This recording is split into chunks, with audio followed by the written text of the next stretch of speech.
Assalamualaikum warahmatullahi wabarakatuh. Alhamdulillahirabbil alamin.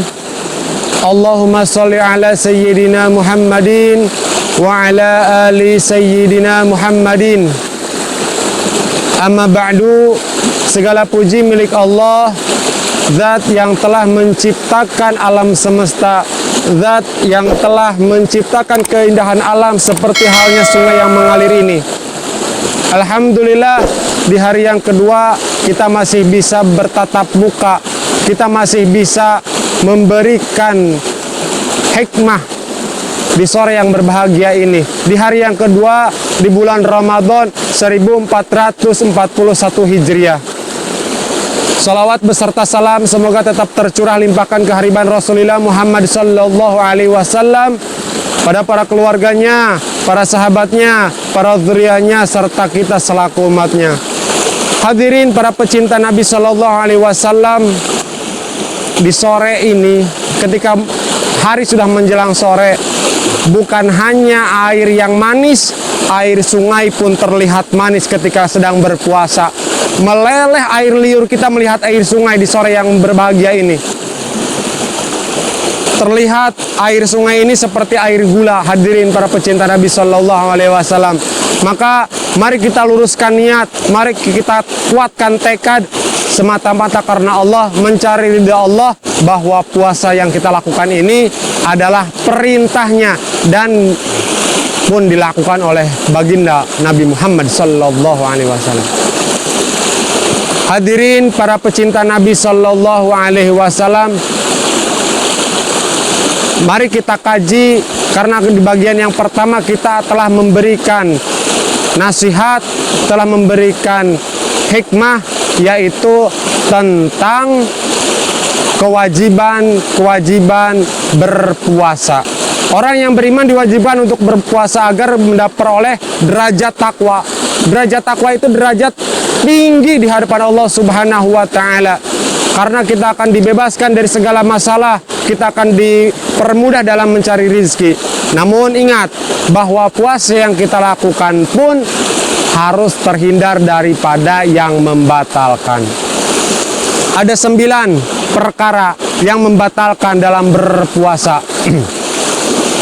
Yang pertama yaitu memasukkan sesuatu kepada salah satu 5 lubang. Apa 5 lubang itu? Yang pertama, mulut.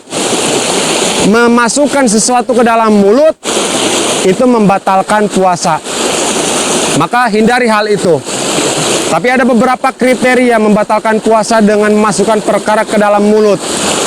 Yang pertama, ada yang membatalkan, yaitu sengaja memasukkan makanan bercampur dengan air liur dan ditelan. Itu membatalkan puasa, memasukkan sesuatu dalam mulut.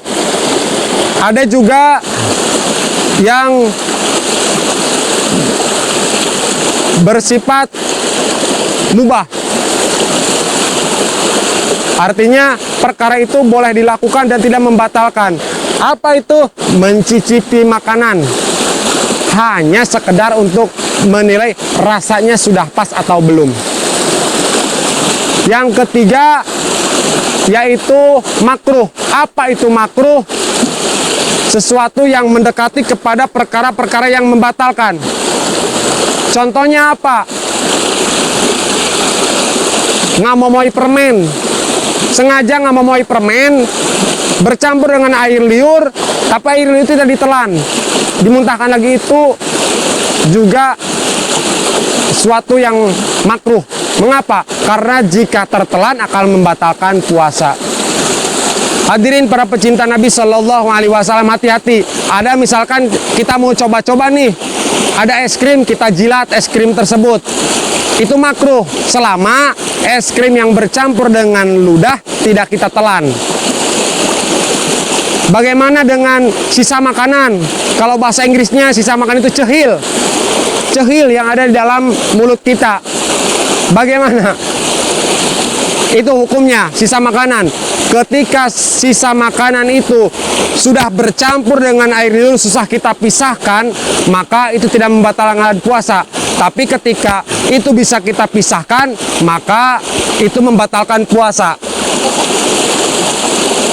Dan yang terakhir yang memasukkan ke dalam mulut, sunnah. Apa sunnahnya?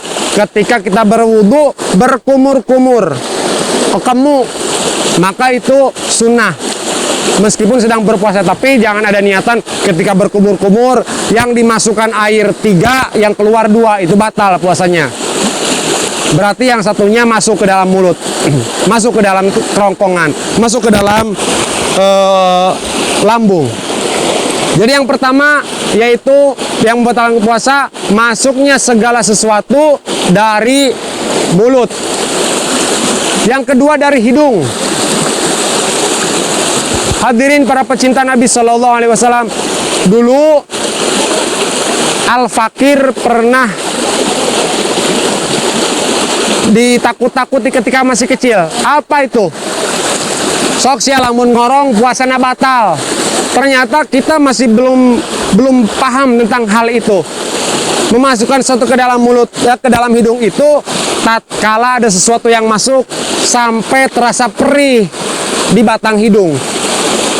Kalau bahasa Jerman yaitu sampai nyegrek, irung sampai berem. Itu membatalkan puasa.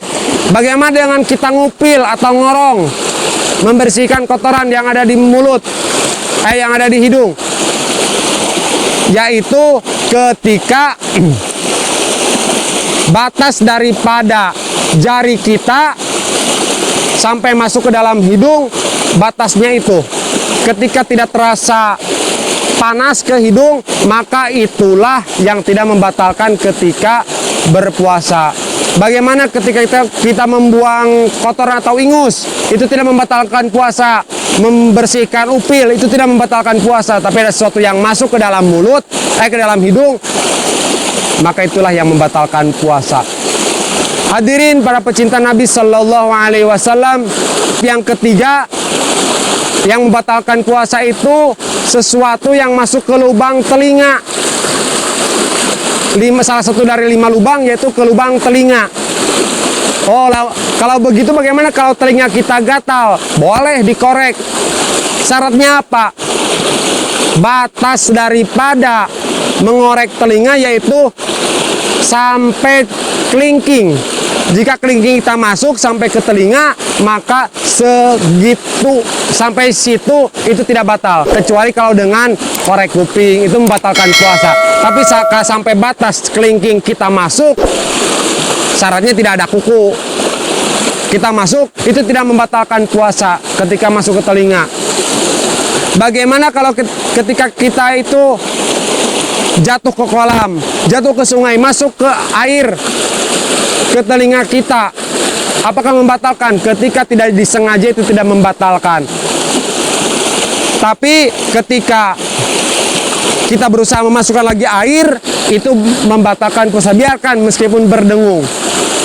Hadirin para pecinta Nabi Shallallahu Alaihi Wasallam, jadi hati-hati dengan berpuasa. Yang pertama mulut ke dalam 5 lubang itu, yang kedua hidung, yang ketiga telinga. Yang keempat apa? Yang keempat adalah jalan depan. Jalan depan itu maksudnya apa? Jalan keluarnya air kencing. Baik perempuan ataupun laki-laki, hati-hati dengan jalan itu. Apalagi perempuan, hati-hati ketika beristinja, cebok itu hati-hati. Jangan sampai ada sesuatu yang masuk ke dalam lubang. Itu membatalkan puasa. Dan yang terakhir, yang kelima, yaitu memasukkan segala perkara ke dalam lubang belakang. Misalkan kita istinja atau BAB supaya agak bersih, dicolok-colok, itu jangan sampai dicolok-colok, itu membatalkan puasa. Hadirin para pecinta Nabi Shallallahu Alaihi Wasallam, yang pertama dari pada 9 yang membatalkan puasa yaitu memasukkan salah satu perkara kepada 5 lubang: mulut, hidung, telinga, lubang depan, dan lubang belakang. Hadirin para pecinta Nabi Shallallahu Alaihi Wasallam, di hari yang kedua ini mudah-mudahan kita terhindar dari itu, dan kedepannya kita bisa melakukan ibadah puasa dengan baik dan betul. Mudah-mudahan apa yang disampaikan Al-Fakir dari pertemuan yang kedua ini di sore yang berbahagia ini bermanfaat khusus bagi Al-Fakir, umum kepada semua para pecinta Nabi Sallallahu Alaihi Wasallam. Suasana sudah agak sedikit sore. Mungkin sebentar lagi kita akan berbahagia dengan datangnya buka puasa. Mudah-mudahan Allah memberikan kekuatan kepada kita menerima puasa-puasa kita, mengampuni segala kehilapan dan kekurangan kita dalam berpuasa. Wallahul muwaffiq ila aqwamit thoriq. Wassalamualaikum warahmatullahi wabarakatuh.